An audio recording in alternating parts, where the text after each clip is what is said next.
Che cosa c'entrano i dazi che Donald Trump mette e toglie a seconda di come tira il vento con la volontà del presidente degli Stati Uniti di annettere la Groenlandia, che diciamolo non è proprio il paese più ambito per farci le prossime vacanze? E che correlazione c'è fra i colossi tech statunitensi, la Cina di Xi Jinping e la grafite del Mozambico? Lo scopriremo in questo video in cui viaggeremo virtualmente dall'Australia alle saline del Cile, dalle foreste della Repubblica Democratica del Congo fino al Sudafrica. Poi ci sposteremo in Canada, in Brasile e anche all'estremo nord, in Norvegia. In sostanza andremo alla scoperta della intricatissima mappa globale da cui dipendiamo, volenti o nolenti, tutti al giorno d'oggi. Ciao a tutti e benvenuti o bentornati su Takeaway. Io sono Gabriele e vi illustrerò questo viaggio nell'economia e nella tecnologia. Partendo dal concetto che ho espresso prima, quello dei dazi che Trump ha imposto a gran parte dei paesi del mondo, poi ha ritirato, mantenendoli solo per la Cina. Probabilmente quando starei guardando questo video avrà cambiato altre 10 volte idea e le borse colleranno ulteriormente a picco. Però quello è soltanto la punta di un iceberg molto più profondo che correla fra sé tutti i vari aspetti che ti ho accennato nell'introduzione, che andremo a sviluppare meglio nel corso di questo video. Scopriremo quindi come si sia realmente tutti interconnessi per quanto riguarda le produzioni globali e soprattutto di ambito tecnologico, e come spesso l'approvvigionamento di una determinata materia prima può provocare delle vere e proprie guerre commerciali e non soltanto.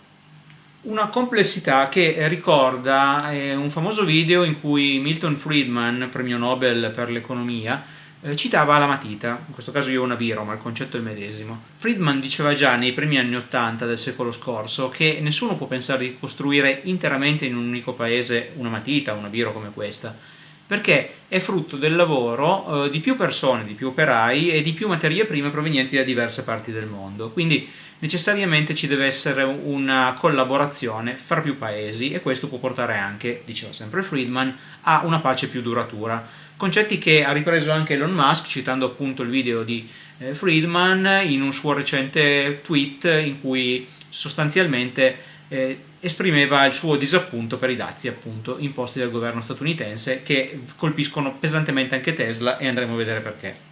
In sostanza la tecnologia che tutti noi amiamo è frutto, è figlia di un'interconnessione di materie prime, di esperienze, di capacità, di know-how di varie persone che vivono in tutto il mondo, dall'Europa agli Stati Uniti, dall'Asia all'Africa, all'Oceania. Ecco perché l'idea di imporre dei dazi e di riportare tutto negli Stati Uniti, così come ipotizzato da Trump, è pura follia, non è assolutamente pensabile. Se sei pronto a scoprire tutti i retroscena della tecnologia globale, partiamo subito. Però prima mi raccomando, lascia un bel like a questo video, iscriviti al canale attivando la campanellina delle notifiche se non sei già iscritto e condividi questo video con quante più persone possibili. Fatto questo, siamo davvero pronti per iniziare il nostro viaggio. Però prima di vedere chi dispone di determinate materie prime, cerchiamo di capire di che cosa stiamo parlando. Parliamo di elementi fondamentali come il litio, il nichel, il cobalto, il manganese e la grafite. Sono tutti componenti fondamentali per le batterie che animano il tuo smartphone, il tuo laptop e soprattutto le auto elettriche. Partiamo proprio da queste ultime. Ok, le materie prime si trovano in determinati paesi, vedremo quali. Ma chi sviluppa poi materialmente queste batterie? Chi mette insieme i componenti? È impressionante notare come in questo ambito la dipendenza dall'Oriente sia pressoché totale. Gli ultimi dati disponibili, fine 2024 inizio 2025, ci dicono che i primi 10 produttori mondiali di batterie per auto elettriche sono tutti in Oriente. In gran parte sono cinesi, fra cui i colossi CATL e BYD, che da soli coprono oltre metà del mercato globale. 3 sono sudcoreani e 1, la Panasonic, è giapponese. Questo ci fa capire che oltre alla disponibilità di materie prime, che è concentrata specificamente in determinate aree del mondo, è molto importante guardare anche a dove vengono lavorate queste materie prime, e in questo caso, per quanto riguarda le auto elettriche, la dipendenza mondiale nella produzione è prettamente e strettamente correlata al mondo asiatico. Guardiamo poi ad altre materie prime fondamentali nelle produzioni tecnologiche. Troviamo il silicio, il germanio, il gallio, l'indio. Sono tutti elementi fondamentali per i semiconduttori. e ancora le terre rare che ricoprono una grandissima importanza per quanto riguarda i magneti e la creazione di display. Senza dimenticare anche lo stagno e il tungsteno. Avere il controllo di queste materie prime comporta avere in mano le chiavi del futuro sviluppo tecnologico. Andiamo quindi a vedere quali sono gli altri paesi, oltre agli Stati Uniti e alla Cina, in cui troviamo disponibilità di materie prime, partendo da quelle fondamentali per lo sviluppo di batterie. L'estrazione di litio vede dominare l'Australia e il Cile, seguiti da Argentina e Brasile in forte crescita. Attori minori, ma comunque presenti, sono lo Zimbabwe e il Portogallo. Il cobalto dipende quasi completamente dalla Repubblica Democratica del Congo, che da sola garantisce il 75% dell'approvvigionamento necessario per lo sviluppo di batterie. Altri paesi, ma molto distanti, sono la Russia, il Canada, l'Australia e Madagascar. Per quanto riguarda il nickel, oltre all'Indonesia, ne troviamo importanti quantità nelle Filippine, in Nuova Caledonia, in Russia, in Australia, in Canada e in Brasile. Per il manganese il paese leader è il Sudafrica, seguito dall'Australia, dal Gabon e dal Brasile. Per la grafite al vertice troviamo Madagascar e Mozambico, e poi Brasile, Norvegia, Russia e Canada. Passando invece ai materiali con cui vengono realizzati i microchip e i semiconduttori, troviamo che il silicio ovviamente è molto presente in Cina, come abbiamo già detto, seguito da quantità importanti presenti in Russia, in Norvegia e in Brasile. Per il germano e il gallio, il leader incontrastato di produzione è ancora una volta la Cina, però le restrizioni imposte appunto dagli Stati Uniti alla Cina hanno dato maggiore rilievo anche ad altri paesi, come il Canada e la Germania.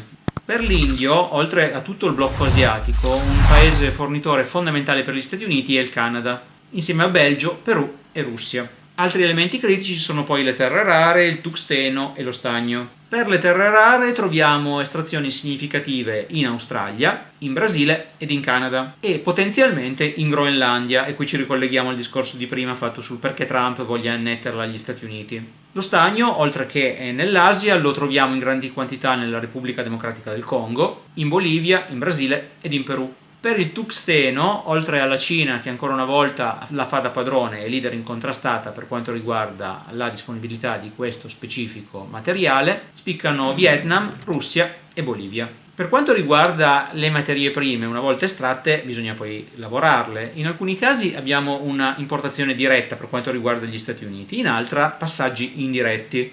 L'importazione è diretta per il litio che arriva dal Cile e dall'Argentina, così come per il gallio, il nickel e la grafite che vengono importati dal Canada, e ti ricordo che anche in questo caso Trump aveva buttato lì l'ipotesi di annettere il Canada, o meglio di convincere i canadesi a diventare americani. Questo chiaramente a tutto vantaggio dell'economia statunitense. Ma in tutti gli altri casi l'approvvigionamento è indiretto, ovvero questi materiali vengono estratti, vengono lavorati quasi sempre in Cina o in paesi limitrofi e poi importati negli Stati Uniti. Capisci anche tu quindi chiaramente che se vengono applicati dei dazi sulle importazioni da quei paesi, questo comporta un danno enorme anche per le società statunitensi, perché il costo di importazione di quei materiali sarà molto più elevato. Guardiamo al mondo delle auto, che è quello che abbiamo analizzato principalmente finora, facendo proprio i nomi di alcuni produttori. Ad esempio, il gruppo Ford ha accordi diretti con l'Australia per l'importazione di nickel, con l'Argentina per l'importazione di litio, con il Canada per i catodi. General Motors importa il nickel dal Canada e dalla Nuova Caledonia, il cobalto dall'Australia, la grafite dalla Norvegia. La Tesla di Mr. Elon Musk, di cui abbiamo parlato prima, importa a sua volta molti materiali, molte materie prime che utilizza per le proprie auto dall'estero, come ad esempio il litio che viene dal Cile, senza dimenticare poi che Tesla ha delle gigafactory, delle enormi fabbriche proprio in Cina. Di conseguenza le auto prodotte lì, per via dei dazi imposti da Trump, avrebbero un costo molto più elevato sul mercato statunitense e su tutti gli altri mercati mondiali in cui è presente Tesla. Questa è una rete enorme, globale, come puoi capire, completamente interlacciata in maniera molto stretta, su cui i dazi, così come altri aspetti, quali possono essere le tensioni geopolitiche che sono evidenti fra Stati Uniti e Cina, incidono moltissimo. E allo stesso modo incide la guerra fra Russia ed Ucraina. Anche in questo caso Qual è l'interesse degli Stati Uniti di Donald J. Trump in merito all'Ucraina? Impossessarsi delle loro terre rare, poterle controllare. Nel frattempo la Cina si sta comprando l'Africa, nel senso che non compra materialmente i paesi, ovviamente, ma si sta garantendo il governo cinese il controllo e lo sfruttamento di molte miniere che si trovano nei paesi africani. E questo porterà probabilmente a rafforzare ulteriormente il loro ruolo di leader per quanto riguarda le produzioni di batterie, dallo smartphone all'auto elettrica. Tutti questi aspetti spingono quindi gli Stati Uniti, ma anche altri paesi, a cercare di diversificare le importazioni, guardando per quanto possibile a paesi che non sono colpiti in modo così pesante dai dazi come può essere appunto la Cina di cui abbiamo parlato prima. Mi fermo un attimo per chiederti se questa mappa globale di dipendenze ti stupisce o se la conoscevi, se sapevi ad esempio che buona parte degli approvvigionamenti di determinate materie prime dipende dalla Repubblica Democratica del Congo piuttosto che dal Mozambico o dal Madagascar. Lascia un commento qui sotto, fammi sapere che cosa ne pensi e noi riprendiamo il nostro video. Il messaggio chiave quindi è che l'industria tech statunitense poggia su delle fondamenta che non si trovano negli Stati Uniti ma nel resto del mondo. Ovviamente in primis l'Asia, però non soltanto, perché ad esempio abbiamo trovato il litio dal Sud America, il cobalto e la grafite dall'Africa, il nickel e le terre rare dall'Australia e potenzialmente dall'Ucraina e metalli strategici dal Canada e dalla vecchia Europa. Sono tutti tasselli fondamentali che hanno delle implicazioni che vanno comunque ben oltre il discorso pur importantissimo della produttività e dello sviluppo di prodotti tech. Vi sono implicazioni enormi per quanto riguarda la sicurezza nazionale delle nazioni coinvolte, la competitività economica, la transizione energetica, il rischio di vere e proprie guerre commerciali e forse purtroppo non soltanto commerciali, ne abbiamo visto un esempio lampante nella guerra fra Russia ed Ucraina.